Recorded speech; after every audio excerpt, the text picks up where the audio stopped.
Welcome back to another M&S tutoring video, and today we will be beginning our last unit in grade 9 math, measurement and geometry. Today we will be learning one of the fundamentals of this unit, which is optimization. Today we will be focusing on the optimization for a rectangle when given the area and when given the perimeter. But later on, we will be focusing on optimization for both a cylinder and a rectangular prism. First and foremost, what is optimization?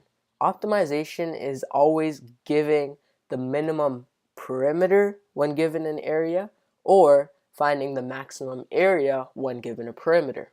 So first let's look at it when we have to maximize the area when given a perimeter. Say for example, I have a rectangle. I do not know the dimensions of this rectangle, but I do know that the perimeter of this rectangle is 16 meters, right? That's the perimeter. And what I want to do is I want to maximize the area inside of this rectangle so I can get the most area with the most amount of fencing, right? So what could the different possibilities be? Well, one of the possibilities is, of course, that the length is 6 and 6, so that makes 12, and the width is 2, right? That makes sense.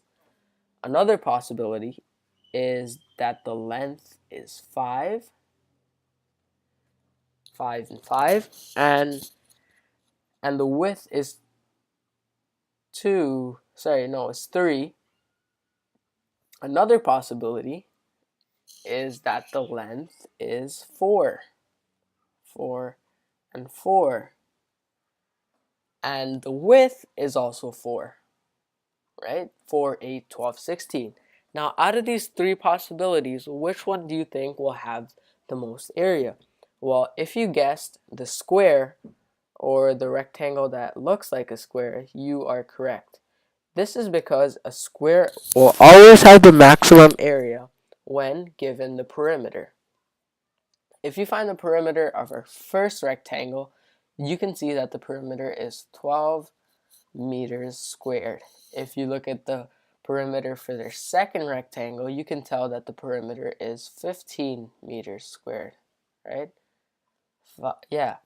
And if you look at our third rectangle, you can tell that the area is maximized, and the maximized area is 16 meters squared, right?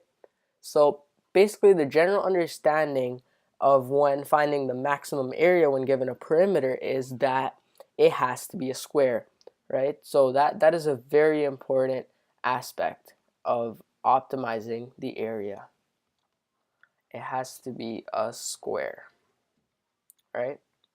Now, is there any formula that we could use to say perhaps, maximize this area without having to find all the dimensions and then finding which one is a square?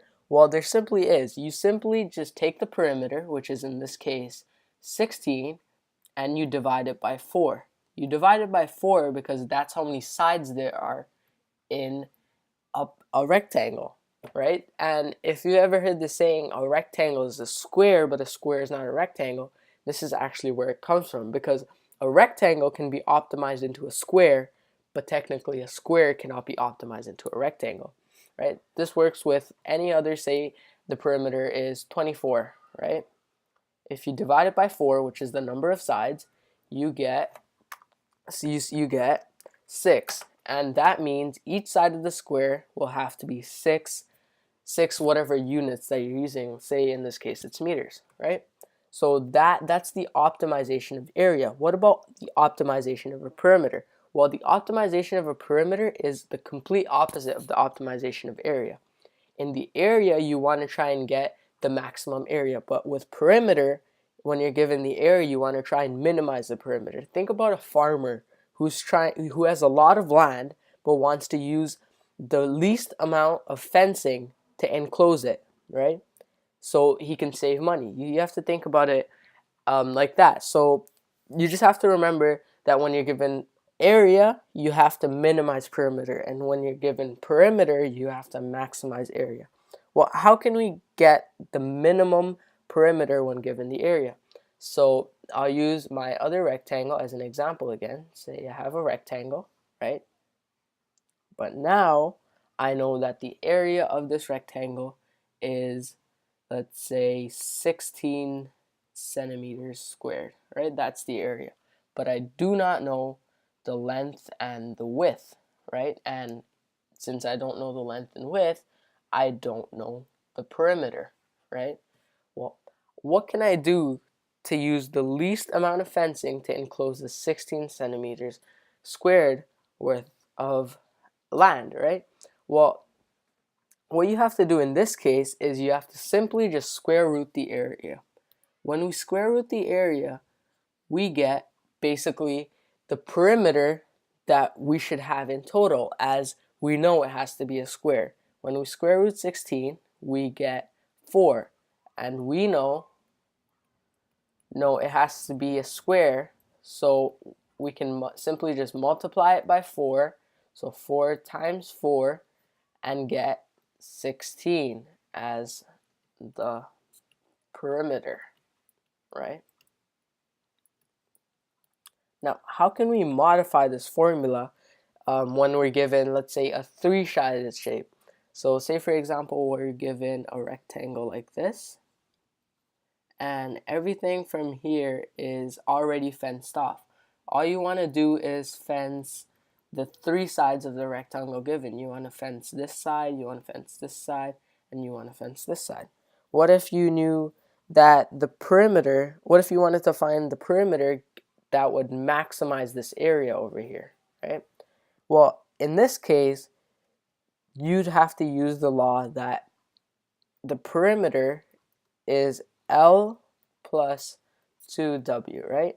And in this case, you want L to be W, right? So you wanted the perimeter to be L plus 2L, and you want the perimeter to be 3L.